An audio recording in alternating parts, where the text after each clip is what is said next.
Good morning বন্ধুরা, তোমরা কেমন আছো? আশা করছি যে যেখানে আছো সুস্থ আছো, ভালো আছো। তো চলে এলাম দেখো আরেকটি নতুন ভিডিও নিয়ে। এখন 7:30 বাজে। এখন থেকে ব্লগটা শুরু করলাম তোমাদেরকে সঙ্গে নিয়ে।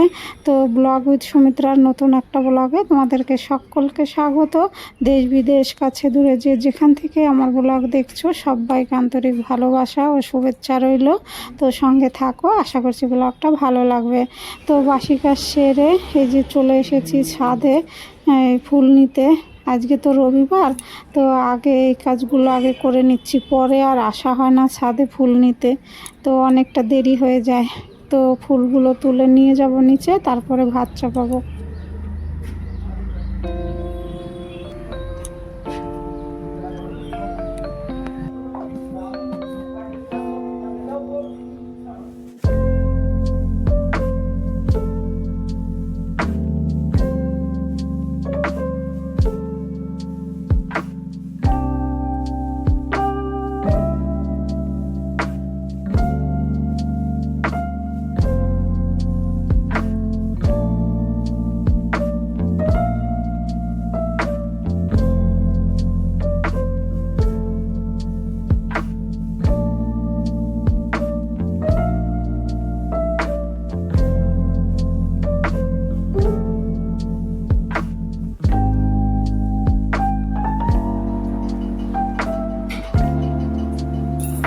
তো সব কাজ হয়ে গেছে, বিছানা তোলাও হয়ে গেছে, আজকের মেয়ে তোলেনি।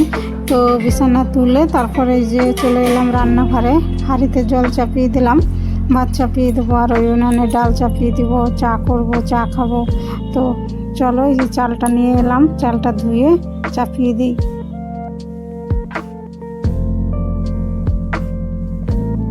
তো সকল বন্ধুদেরকে অনুরোধ করছি ভিডিওটার প্রথম থেকে শেষ পর্যন্ত দেখার জন্য, তাহলে তোমরা বুঝতে পারবে। ভিডিওর মধ্যে অনেক কিছু থাকে বন্ধুরা, শুধু স্কিপ করে চলে গেলে কিছুই বুঝতে পারবে না।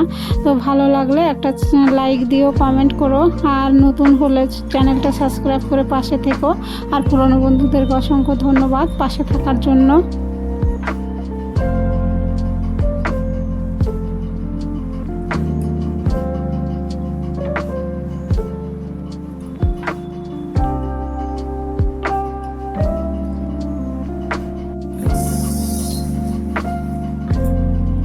তো গরম জল খাওয়া হয়ে গেল, মধু নেই, এমনিই খেলাম। তারপরে দেখো চলে এসেছি যে ডাল রান্না করব। তো মুগ ডাল করবো আজকে। তো মুগ ডালটা ভেজে নিচ্ছি। তো মুগ ডাল ভেজে প্রেসারে চাপাবো, আর তার মাঝে আমি এই যে চাটা করে নিলাম।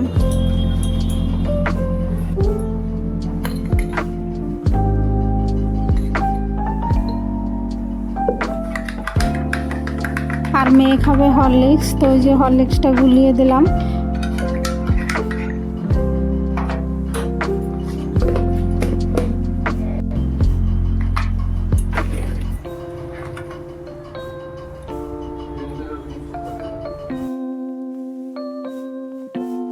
তো এই যে চা খেতে বসে গেছি, একটু মুড়ি নিয়েছি। তো চা মুড়ি খেয়ে তারপরে আবার যাব রান্নাঘরে। তো চা মুড়ি খেয়ে নেই বন্ধুরা, সঙ্গে থাকো।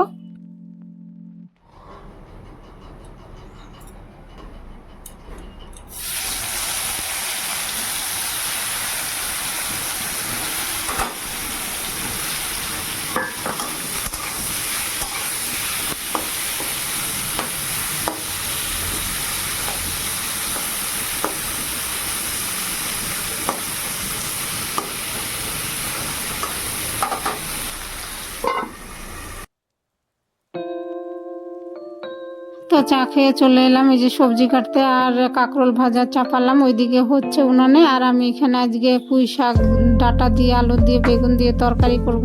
তো পুঁই শাকটা কেটে নিচ্ছি।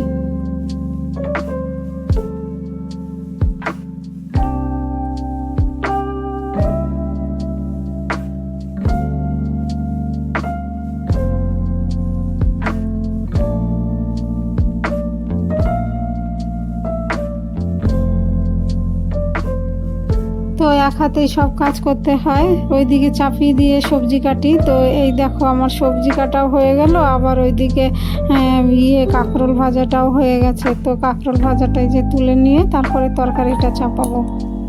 এইভাবে বুদ্ধি করে কাজ করলে তাহলে অনেকটা এগোনো যায় আর কি কাজে।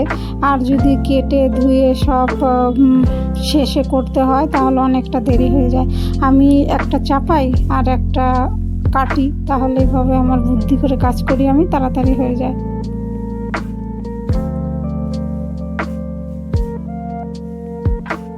তো পুঁই শাকের তরকারিটা চাপিয়ে দিলাম, তো ডাঁটা আলু আর বেগুন একসঙ্গে দিয়ে দিলাম, ভাজা ভাজা হবে। তারপরে তরকারিটা করে নিলাম বন্ধুরা। আর করতে পারিনি, ভিডিও করতে পারিনি, মেয়ে টিউশনিতে মোবাইল নিয়ে চলে গিয়েছিল।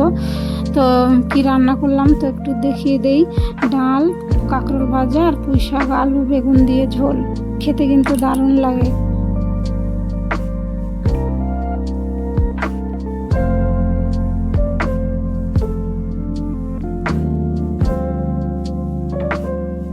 তো এখন এলাম ঠাকুর ঘরে। তো যেগুলো পরিষ্কার করতে হবে, বাসি ফুলগুলো সব ফেলে ঠাকুর একটু মুছে তারপরে বাটা বুটা ওগুলো সব ধুতে হবে।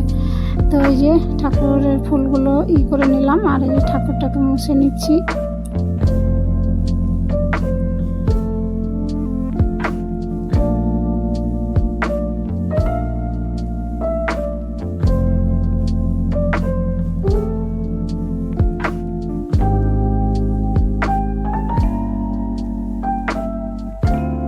তো চান করে এসে বন্ধুরা পুজো দেওয়াও হয়ে গেল।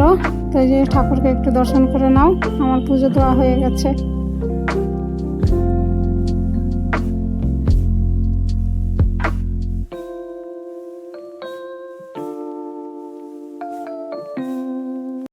বন্ধুরা চান করে এসে পুজো দিলাম, পুজো দেওয়া হয়ে গেল। এখন বাজে 12টা 15, আর মাসি চলে এসছে, জামা কাপড় কাচ্ছে আর ঘরটা আগে মুছালাম আর কি পুজো দেবো বলে। তো পুজো দেওয়া হয়ে গেল, এখন খেয়ে নেবো। ওই বাড়ি যাবো, দিদি বাড়ি একটু কাজকর্ম আছে, বিকেলে তো সৎসঙ্গ। তো মেয়ে চান করে আসুক তারপরে খাবো। তো চলো সঙ্গে থাকো বন্ধুরা। এই যে রেডি হয়েছি, 6:45 বাজে। তো দিদি বাড়ি যাচ্ছি, দিদি বাড়ি আজকে সৎসঙ্গ, যে সবাই রেডি হয়ে গেছি, তোমাদের দাদা ভাই আমি মেয়ে। তো চলো সঙ্গে থাকো। তো একদম চলে এসেছি দিদি বাড়ির ছাদে বন্ধুরা। এখানে যে আসনটা সাজাচ্ছে ভাগ্নি জামাই, যে গুরু ভাই আবার ভাগ্নিরাও সাজিয়েছে ওই নিচের ফুলগুলো। আমি এসেছিলাম দুপুরে, আবার চলে গিয়েছি। হ্যাঁ, তো তারপরে তো যে প্রার্থনার সময় এলাম, তোমাদের দাদা ভাই আমি মেয়ে। তো কেমন হয়েছে আসনটা সাজানো বন্ধুরা, কমেন্ট করো।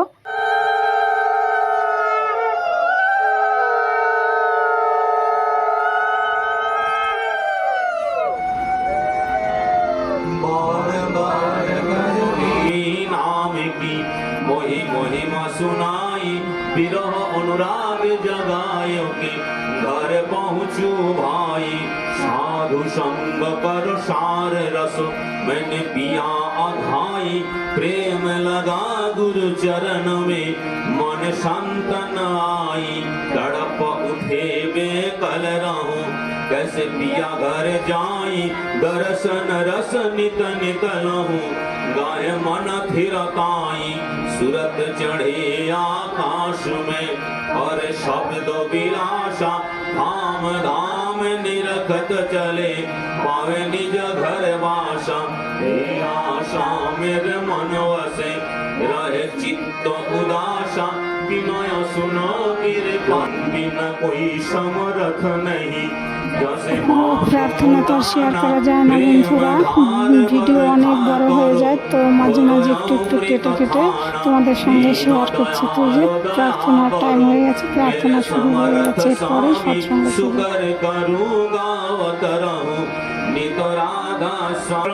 तत्पदं दर्शितं येन तस्मै श्री गुरवे नमः। अज्ञानं तिमिरन्धस्य ज्ञानाञ्जनशलाकया चक्षुर्मीलितं येन तस्मै श्री गुरवे नमः।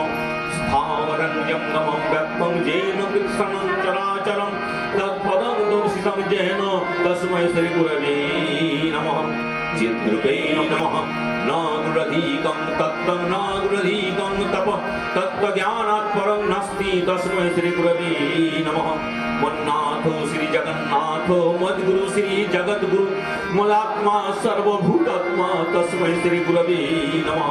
गुरुरादिरमादिश्च गुरु परम दैवतं गुरु परतरं नास्ति तस्मै श्री गुरवे नमः ब्रह्मानन्दं परमसुखदं केवलं ज्ञानमूर्तिं गङ्गातीतं गगनसदृशं तत्त्वमसि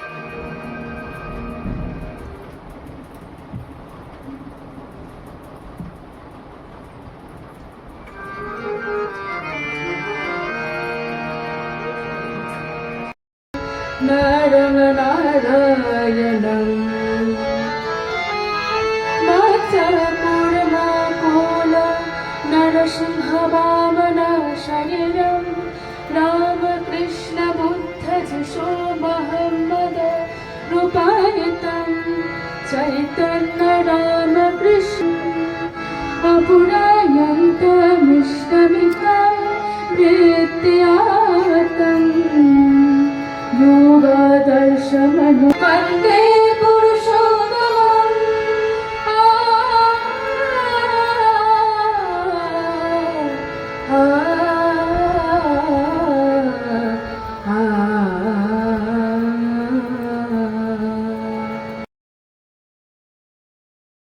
তো আগে বন্দনার গানটা ভাগ্নির মেয়ে গাইলো, এরপরে আমার মেয়ে আর ওই যে দুটো নাতনি ওরা একসঙ্গে, পিসি আর ভাইজি একসঙ্গে গান গাইবে। ওরা ওই যে মাঝখানে বসে গেছে। জয় সুচির দরদি তুমি সমদোষী স্বামী প্রভু অন্তর জামে মোরে গরুণীর ভাই তুমি বিশ্বপিতা তুমি পরমদাতা চিরমুক্তি দাতা গাহি তব জয় সুচির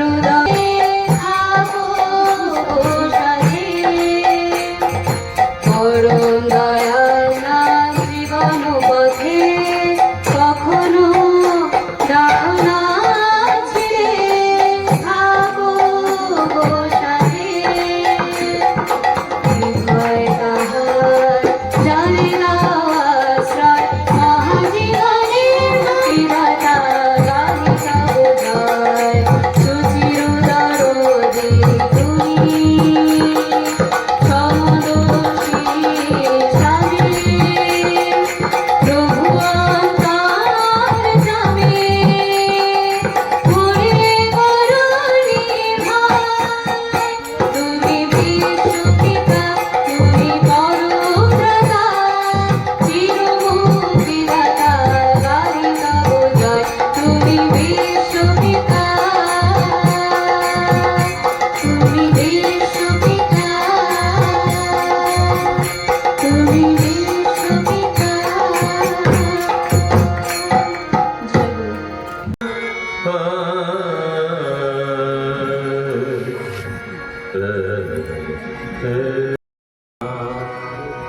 দিবস রজনী শয়নে স্বপনে দিবস রজনী যতই যাজন করি আমি জন্মগতভাবে কিভাবে আমার সন্তানকে নিয়ে এসেছি সেটা আমিও কি ঠিক জানি না, জানে আমার ঠাকুর। তিনি জানেন যে আমার সন্তানকে কীগুলো মঙ্গল হতে হবে বা সন্তানকে ধরিয়ে দিতে হবে, ঠাকুরের সঙ্গে যুক্ত করে দিতে হবে। যুক্ত করে দিয়ে এমন পরিবেশ সৃষ্টি করতে হবে যাতে সে ঠাকুরের ভাবধারাটার সঙ্গে পরিচিত হয়, নিয়মিত পরিচিত হয়। ঠাকুরের যে সুযোগ করে দিয়েছেন, ঠাকুরের যে সত্যানুসরণ নারীর নীতি, আমরা মেনলি দুটো বইয়ের মধ্যেই সীমাবদ্ধ থাকি। করোনার সময় পরম পূজ্যপাদ শ্রী শ্রী দাদা বললেন যে স্বাস্থ্য সদাচার সূত্র বইটা পড়ার জন্য, যদি পড়া যায়, জানি না এখানে রেগুলার কেউ পড়ে কিনা। যেদিন থেকে পরম পূজ্য শ্রী দাদা বলেছেন তারপর থেকেই আমি পড়ছি প্রতিদিন, তাতে দেখছি যে কিভাবে দীর্ঘায়ু হওয়া যায়। অকাল মৃত্যু সম্ভব নয় ঠাকুরের জগতে ঢুকে, যদি ঠাকুরের বিধানগুলো আমরা নিয়মিতভাবে আমাদের ব্যক্তিগত জীবনে পালন করে চলি। এগুলো পালন করার যে ব্যাপার, ধর্ম মানে হচ্ছে করার কথা। তিনি তার শ্রীহস্ত লিখিত গ্রন্থ সত্যানুসরণে প্রথমে বললেন যে অর্থমান যশ ইত্যাদি পাওয়ার আসে আমাকে ঠাকুর সাজিয়ে ভক্ত হও না, সাবধান ঠকবে। তোমার ঠাকুরত্ব না জাগলে কেউ তোমার কেন্দ্রও নয়, ঠাকুরও নয়। ফাঁকি দিলেই পেতে হবে তা, এই ফাঁকি দিলেই যে পেতে হবে এটাই আমার কাছে সবচেয়ে গুরুত্বপূর্ণ। যে ফাঁকি যদি দিই তাহলে পেতে হবে, তাই ফাঁকি দেবো না। ফাঁকি দিলে কে পাবো? আমিই ফাঁকি পাবো। তাহলে আমাকে নিয়মিতভাবে নাম ধ্যান করতে হবে। শ্রী বদ্দাকে প্রশ্ন, দীক্ষা নিয়েছো নাম করার জন্য। নিয়মিতভাবে আমাদের নাম ধ্যানে বসতে হবে, নিয়মিতভাবে। পরমপূজ্য শ্রী দুই বাংলারই অবস্থা অত্যন্ত খারাপ। কেন এলেন তিনি? কারণ বাংলার ভিতরে এমন দম্পতি ছিলেন যারা ঈশ্বরকে নিয়ে আনতে পারেন। চৈতন্য মহাপ্রভু এলেন একটি দম্পতিকে কেন্দ্র করে, রামকৃষ্ণদেব এলেন, ঠাকুর এলেন। বাংলার ভিতরে সেই সম্ভাবনাটা ছিল, আছে, কিন্তু দুঃখের বিষয় এখনো আমাদের সেই চেতনা জাগেনি। ঠাকুর অনুকূলচন্দ্র এসেছিলেন, রামকৃষ্ণদেব বলতেন, ওরে মানুষের আকার থাকলেই তাকে মানুষ বলে না, হুঁশ অর্থাৎ চেতনা। যদি চেতনাই না থাকলো তাহলে সে কিসের মানুষ? এবার চেতনা সম্বন্ধে কি বলবো? আমার ভিতরে দৈব ভাব আছে, আবার আসরিক ভাবও আছে। যখনই আমি প্রবৃত্তি কেন্দ্রিক চলনায় চলছি বা প্রবৃত্তিকে সন্তুষ্ট করার তালে থাকি, তখন কিন্তু আমি অসুরে পরিণত হয়ে যাই। আর সেই প্রবৃত্তি যখন আমি ইষ্টের সেবায় লাগাই বা যখন আমি ইষ্টের দিকে চলি, তখন আমার ভিতরে দৈব ভাব জাগে। ঠাকুর এসেছিলেন আমাদের সবার ভিতরে সেই দৈব ভাবটা জাগাবার জন্য। অ্যাকর্ডিং টু হিজ ইনস্টিংক্ট, সে যে সংস্কার নিয়ে জন্মগ্রহণ করেছে, চতুর্বর্ণ মহাশ্রেষ্ঠ গুণকর্ম বিভাগস, এই যে চারটা থাক, ভারতবর্ষের মানুষ বর্ণাশ্রমে বিশ্বাসী এবং বর্ণাশ্রম ছাড়া রাষ্ট্রের বা জাতির উন্নতি হয় না, ঠাকুর স্পষ্ট বলেছেন। তো সৎসঙ্গ শেষ হয়ে গেছে, উপরে একটু এলাম বন্ধুরা। আজকে ব্লগটা এখানেই শেষ করছি। তোমরা ভালো থেকো, সুস্থ থেকো। জয় গুরু।